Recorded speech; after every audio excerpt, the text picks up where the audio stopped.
मानते थे, वे भगवान श्री राम को अपना शिष्य मानते थे। बांध कर मत और रखो। वे कभी भी अपने आवाज से पूरे हो रहा हो। जीवन में श्री राम के मंदिर कभी नहीं गए। अब ये सत्य घटना है, ये कथा हाँ, मन से इसको नहीं बंद बनाई है। हाँ, तो हवा से गिर रहा हूँ। वो जो गुरु थे वे मानते थे कि मैं अगर मंदिर में जाऊंगा तो भगवान श्री राम तो एकदम अपने ठाट बाट में माता सीता के साथ होंगे, तो मैं कैसे जा सकता हूँ। तो इसलिए वे कभी भी अपने पूरे जीवन में मंदिर नहीं गए। और मंदिर के बाहर ही उन्होंने अपनी एक छोटी सी कुटिया बनाई, जिस पर वहां पर उन्होंने भगवान का एक चित्र लगाया, श्री राम का चित्र, और जस्ट उसके बाजू में एक ब्लैक बोर्ड और उनके पास एक डंडा रहता था। अब वे जो गुरु थे उनको भगवान श्री राम से मतलब इतना प्रेम था कि वे भगवान श्री राम को पढ़ाते थे। वे पढ़ाते थे और अगर श्री राम उत्तर नहीं देते थे तो वे गुस्सा करते थे, क्रोध करते थे। वे छड़ी उठाकर उस तस्वीर को मारने लगते थे। और भगवान की भी लीला देखिए, वो जो तस्वीर थी फिर वो कांपने लग जाती।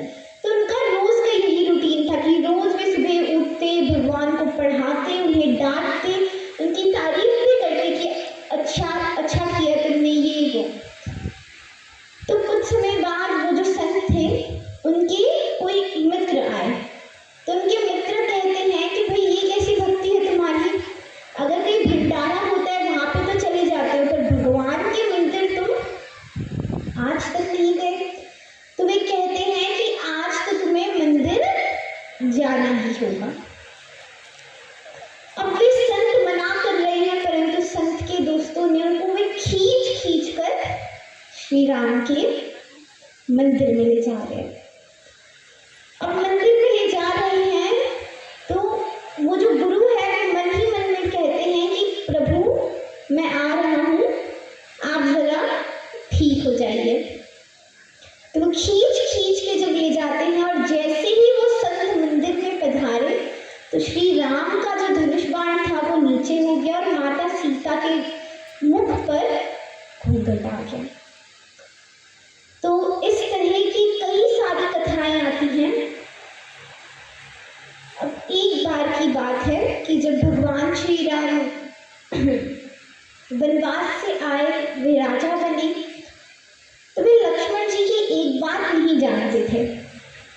वे जब राज्यसभा में बैठे थे तब विश्वामित्र जी आते हैं और वे लक्ष्मण जी की खूब तारीफ करते हैं। वे कहते हैं कि लक्ष्मण से बड़ा कोई भी तपस्वी नहीं है, क्योंकि लक्ष्मण ने 14 वर्षों में निद्रा का त्याग किया, पत्नी का त्याग किया, सुखों का त्याग किया। तो सब सभा में बैठते हैं वे तालियां बजाते हैं। अब विश्वामित्र जी आगे कहते हैं कि लक्ष्मण जी ने 14 वर्षों में भोजन भी नहीं किया। अब ये बात जब उन्होंने सभा में कही तो श्री राम कहते हैं कि गुरुवर ये बात सही नहीं है। क्या? क्योंकि मैं रोज लक्ष्मण को फल का एक दोना देता था और वो खा भी लेता था। तो अभी बहुत कंफ्यूजन हो गई कि उन्होंने 14 वर्षों तक कुछ खाया है या नहीं। तो सोचा कि लक्ष्मण जी से ही पूछ लेते हैं।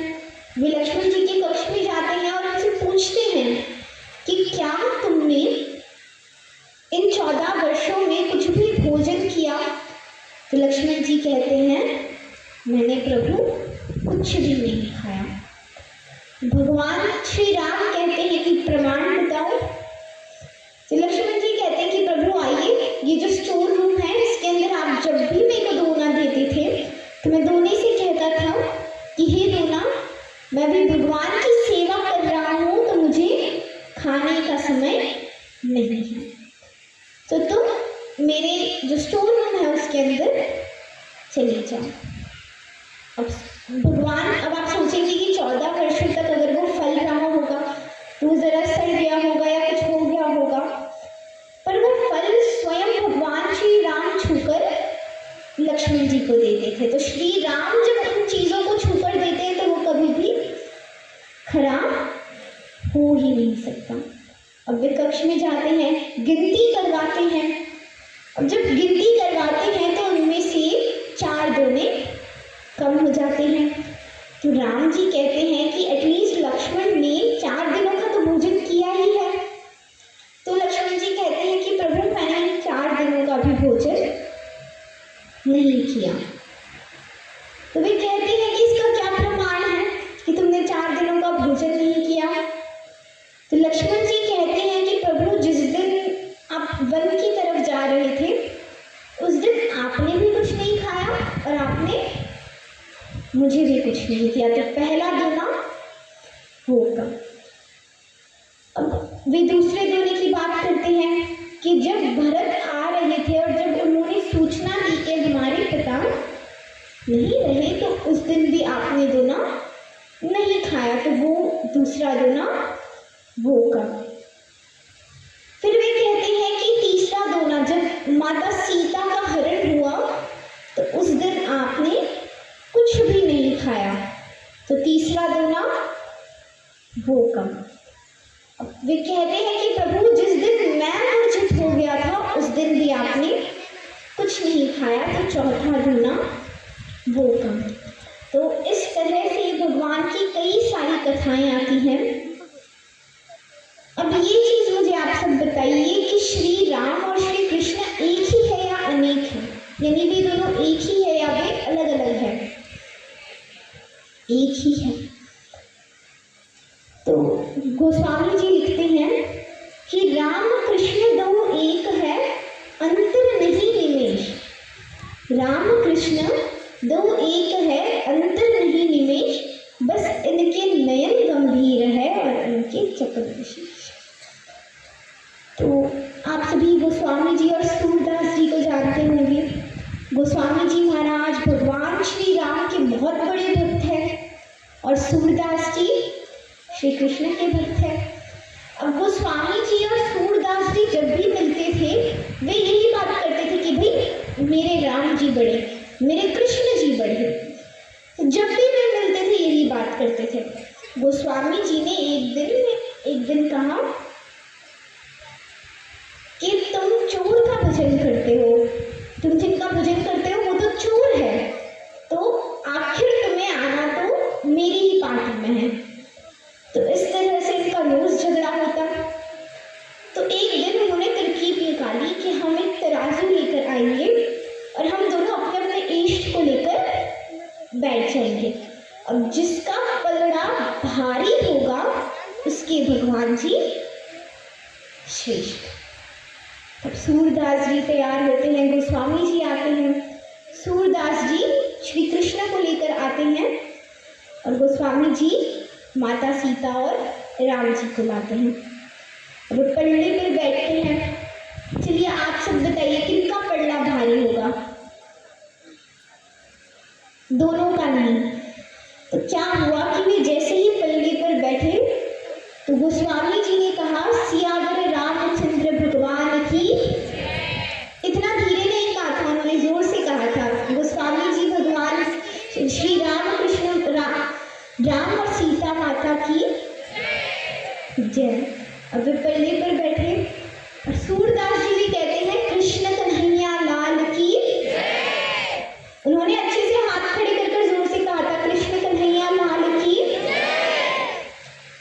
अब वे जैसे ही बैठे तो सूरदास जी तो ऊपर चले गए और गोस्वामी जी नीचे रह गए, यानी गोस्वामी जी का पलड़ा भारी हुआ। गोस्वामी जी ने कहा कि मैं कहता था ना तुम्हें कि मेरे भगवान श्रेष्ठ है।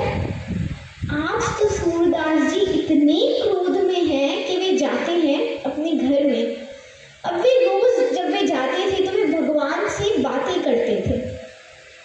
आज सूरदास जी मुंह फुला के बैठे हैं। वे बैठे हैं तभी भगवान श्री कृष्ण आते हैं और वे सूरदास जी से पूछते हैं कि क्या हुआ सूरदास, तुम इतने क्रोधित क्यों हो? तो सूरदास जी कहते हैं कि मुझे तुमसे कोई बात नहीं करनी। तो भगवान कहते हैं हुआ क्या? सूरदास जी कहते हैं कि जब पूतना का वध करना था तब तो तुमने अपना वजन बहुत बढ़ा लिया कि जब पूतना का वध करना था तब तो तुमने वजन अपना बहुत बढ़ा लिया, पर आज इस भक्त की रक्षा के लिए तुम इतने हल्के हो गए। श्री कृष्ण कहते हैं कि उल्टा चोर कोतवाल को डांटे। तो सूरदास जी कहते हैं कि भाई इसमें गलती मेरी नहीं तुम्हारी है। तो भगवान श्री कृष्ण समझाते हैं कि गोस्वामी जी जब पलड़े पर बैठे तो उन्होंने क्या कहा था? क्या कहा था गोस्वामी जी ने? जोर से बोलिए, गोस्वामी जी ने क्या कहा था? गोस्वामी जी ने कहा सियावर रामचंद्र की, यानी इस पलड़े पर कौन कौन बैठे? माता सीता, राम जी और सूरदास जी। अब तुम जब बैठे तो तुमने क्या कहा? सूरदास जी ने क्या कहा था? कृष्ण कन्हैया लाल की जय। तो श्री कृष्ण कहते हैं कि उनके पल्ले पर तो माता सीता, राम जी और सूरदास जी बैठे, और तुम्हारे पल्ले पर कौन बैठे? तुम और श्री कृष्ण यानी मैं। तो वे कहते हैं कि भाई हमारी राधा रानी का नाम ले लेते, क्या कोई खर्च हो जाता? और सूरदास जी कहते हैं कि अब मेरे को सारा समझ आ गया। वे फटाफट अपने झोले के अंदर राधा कृष्ण की मूर्ति डालते और भागते हुए वे गोस्वामी जी के पास जाते हैं।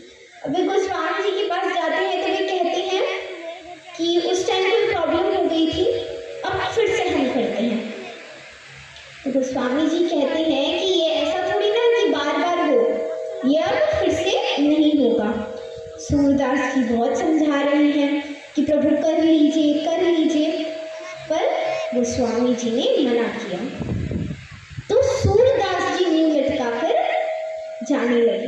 तभी गोस्वामी जी ने उन्हें बुलाया और गोस्वामी जी कहते हैं कि तुम्हारे राम और मेरे कृष्ण, गोस्वामी जी कहते हैं कि मेरे राम और तुम्हारे जो कृष्ण है वह एक ही है। तो इस तरह से भक्तों के बीच में छोटा छोटा मीठा मीठा झगड़ा होता है। तो इस कथा से हमें यही सीख मिलती है कि हम जिन भी भगवान की पूजा कर रहे हैं, श्री कृष्ण की, राम जी की, शिव जी की, तो हमें उनकी पूजा एकदम श्रद्धा से करनी चाहिए। पर जो हमारे और भी जो दोस्त हैं, अगर वे किसी और की पूजा कर रहे हैं तो हमें उनकी निंदा कभी नहीं करनी चाहिए। क्योंकि कल कथा में हमने क्या सुना था कि भगवान एक ही है, बस उनके अवतार अलग अलग हैं। अब एक छोटी सी और कथा आती है कि श्री राम और श्री कृष्ण की एक बार अदला बदली हो गई। अब ये कथा रियलिटी वाली नहीं है, क्योंकि एक संत बैठे थे और उनके सामने ये सब दृश्य आ रहे थे, तो उन्होंने यह सब दृश्य लिख दिए। तो ये कथा कोई भी शास्त्र में नहीं है, पर आप कह सकते हैं कि ये एक संत के भाव है। कोई संत बैठे, अपने नेत्र बंद किए, उनके नेत्र के सामने श्री कृष्ण और श्री राम की जो माताएं हैं, माता कौशल्या और यशोदा जी, तो उनके सामने ऐसा दृश्य आया कि माता कौशल्या एक बार यशोदा माता मिली। अब वे मिले तो अपने बालकों को भी लेकर आए, राम जी और कृष्ण जी को। उस टाइम राम जी और कृष्ण जी बहुत छोटे थे। तो वे दोनों बातें कर रहे हैं। अब बातें करते करते सुबह से शाम हो गई, उन्हें पता ही नहीं चला। अब देखिए, ऐसा कई बार होता है कि आप भी अगर अपने कोई फ्रेंड के साथ बातें करते हैं और बातें में बहुत समय हो जाता है तो आप कहते हैं कि अरे अब मैं जाती हूँ। फिर भी आप खड़े हो जाएंगे और खड़े होकर 2 घंटे और बातें करेंगे, यानी बैठे बैठे बातें नहीं करेंगे, खड़े होकर 2-3 घंटे और बातें करेंगे। फिर भी कहेंगे कि अरे अभी मेरे को जाना है। फिर से लिफ्ट के पास खड़े होकर 1 घंटा और, सीढ़ियों के पास खड़े होकर 1 घंटा और। पर वे तो साधारण महिलाएं नहीं हैं, वे स्वयं श्री कृष्ण श्री राम की माताएं हैं। तो वे बातें करती हैं। अब बातें करते करते गलती से श्री कृष्ण और श्री राम की अदला बदली हो गई कि शाम को जब वे जाने लगे तो माता यशोदा ने राम जी को ले लिया और माता कौशल्या जी ने कन्हैया को ले लिया। तो इसलिए मैंने पहले कहा था ना कि राम कृष्ण दो एक है, राम कृष्ण दो एक है, अंतर नहीं निमेश, क्योंकि राम कृष्ण में कोई अंतर ही नहीं है, वे एकदम सेम दिखते हैं। तो जब अदला बदली हुई, सुबह हुई, तो यहाँ पे हम आते हैं कन्हैया जी के पास। कन्हैया जी बड़े ही नटखट है कि आगे की जो पंक्तियां होती है कि राम कृष्ण दो एक है, अंतर नहीं निमेश, बस इनके नयन गंभीर है और इनके चपल विशेष। यानी राम जी के नयन बहुत गंभीर है और कृष्ण जी के चपल विशेष। चपल इन द सेंस कि वे एक जगह, उनकी आंखें कहीं टिकती ही नहीं है, वे हर एक सेकंड में इधर जाते हैं उधर जाते हैं। तो जब कन्हैया जी आते हैं, कन्हैया जी आते हैं तो राम जी राजा भी राज है। तो जब वे भोजन के लिए बैठते हैं, दशरथ जी बैठे हैं, राम जी, जो कन्हैया जी है उनके लिए अलग से थाली लगी। अब कन्हैया जी को तो आदत थी कि वे जाते थे और उनके जो पिताजी थे उनके गोद में बैठकर बड़ी मस्तियाँ करते थे।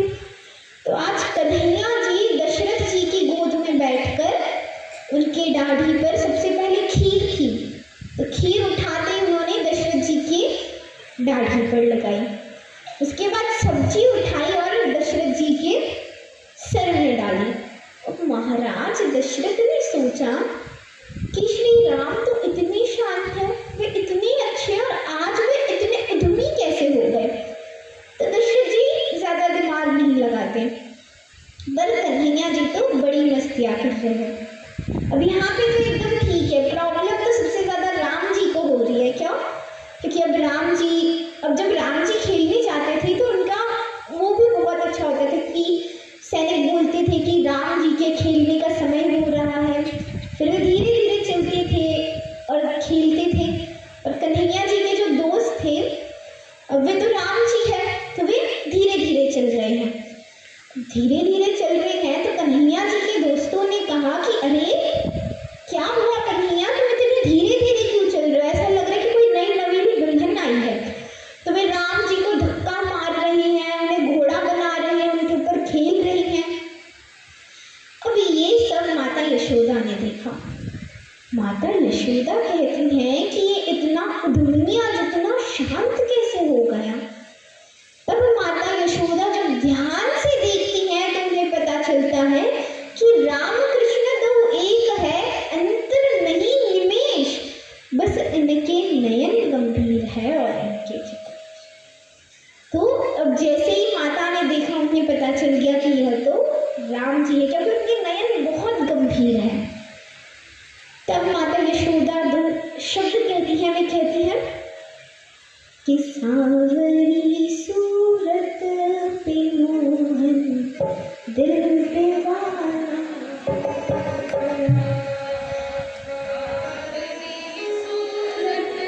पे मोहन दिल दीवाना हो गया, दिल दीवाना हो गया, दिल दीवाना हो गया,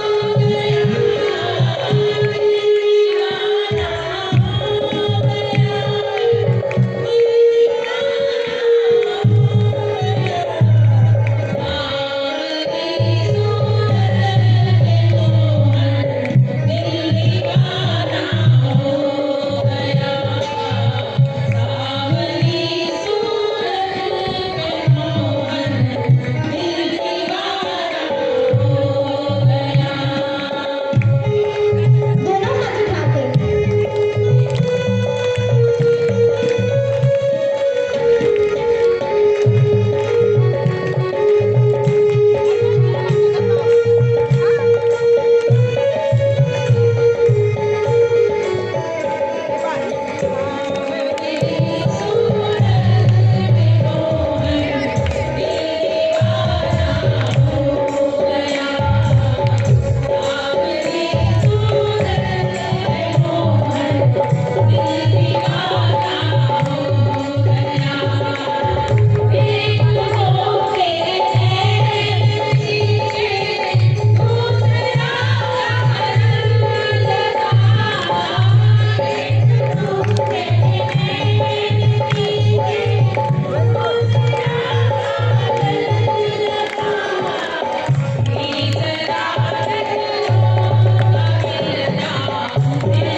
माया के खिलाफ हमें युद्ध लड़ना चाहिए। अब युद्ध लड़ने के लिए हमारे पास देखिए, जब हम युद्ध लड़ते हैं तो कई सैनिक मर जाते हैं, कईयों के घाव आ जाते हैं, कई बचकर आ जाते हैं और कई जीत जाते हैं। तब युद्ध करने के लिए सबसे इम्पोर्टेंट वस्तु कौन सी है? अगर आप युद्ध करते हैं तो सबसे इम्पोर्टेंट वस्तु कौन सी है? सबसे इम्पोर्टेंट वस्तु है जो तलवार होती है वो। देखिए, अगर तलवार ही नहीं होगी तो आप युद्ध कैसे करेंगे? तो यहाँ पर तलवार का अर्थ है सरेंडर, यानी समर्पण करना। अब समर्पण का अर्थ क्या होता है? अब देखिए, तलवार अगर नकली होगी और आप युद्ध कर रहे हैं तो क्या होगा? आप युद्ध जीत ही नहीं पाएंगे। तो सरेंडर भी नकली नहीं होना चाहिए, असली होना चाहिए। सिर्फ कहने के लिए नहीं कि हम भगवान को हम समर्पित है, पर हमें उसे असली में करना है। तब कहते हैं कि सरेंडर का असली मतलब है, समर्पण का असली अर्थ है कि भक्ति के लिए जो अनुकूल हो उसे अपनाना, भक्ति के लिए जो अनुकूल हो उसे अपनाना और जो प्रतिकूल हो उसे त्यागना। अब भक्ति के लिए जो अनुकूल हो उसे अपनाना, यानी जो चीज हमें अच्छी नहीं लगती उसे भी अपनाना। अब कौन सी चीज हमें अच्छी नहीं लगती है? सुबह जल्दी उठना, क्योंकि मोस्टली क्या होता है कि सुबह हम बस बिस्तर पे पड़े होते हैं और कहते हैं भगवान सूर्य भी आ गए हैं, धूप लग रही है, मुंह पे चादर डाल के कहते हैं कि अरे ये चाय लेकर आओ, अरे ये लेकर आओ। तो शुरुआत ही हमारी सुबह की ऐसी होती है। तो भक्ति के लिए जो अनुकूल हो उसे अपनाना, यानी ये चीज अनुकूल है कि जल्दी उठना, तो इसे पहले हमें अपनाना होगा। फिर भक्ति के लिए एक और चीज अनुकूल है, वो क्या है? भगवान का नाम जाप। ये आई गेस सबसे अनुकूल वस्तु है, क्योंकि जैसे ही भगवान का नाम जाप हम शुरू करते हैं वैसे ही हमारे माइंड में इतनी सारी चीजें चलने लगती है कि भाई ये करना है, वो करना है। भजन शुरू करते ही या कथा सुनते ही या फिर हम पढ़ते हैं भगवान की ग्रंथ, तो हमारे माइंड में ये सारी चीजें आती है। माला फेरते हैं तो इसलिए हमें जो भक्ति के लिए जो अनुकूल है उसे अपनाना है। और प्रतिकूल क्या क्या वस्तु है? रात को, अब जैसे प्रतिकूल यानी जो हमारे लिए अच्छी चीजें हैं। अभी हम सभी को जंक फूड बहुत पसंद है। मैं ये नहीं कहूँगी कि जंक फूड को आप छोड़ ही दीजिए, क्योंकि जंक फूड खाइए पर उसे एक लिमिट में खाइए कि भाई रोज हम खा रहे हैं, हर एक वीक में एक बार खा रहे हैं, ऐसा नहीं।